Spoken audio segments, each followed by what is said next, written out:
para sa mga huminto ng paggawa ng content. Para sa iyo to. Bakit maganda na huwag huminto sa paggawa ng mga content?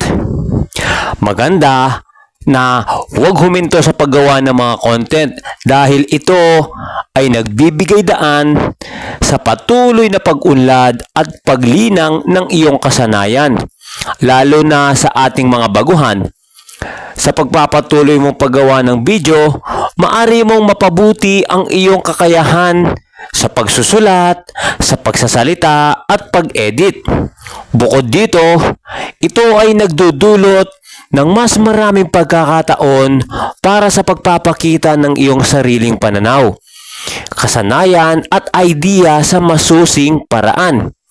Ang paggawa ng regular na mga content ka-success ay nagbibigay sa iyo ng pagkakataon na mapanatili ang iyong connection sa iyong mga audience o sa mga taong interesado sa iyong mga video.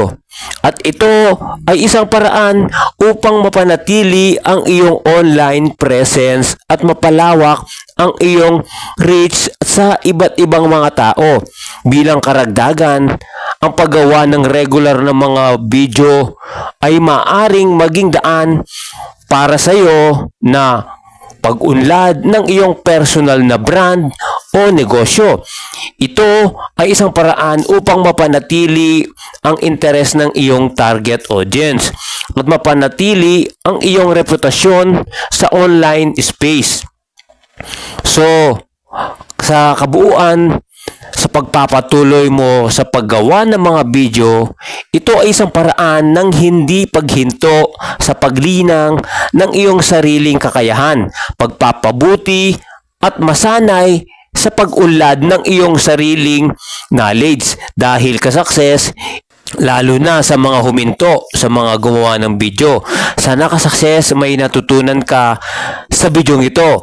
Maraming salamat ka-success at see you sa next video. Bye-bye and God bless po. Thank you.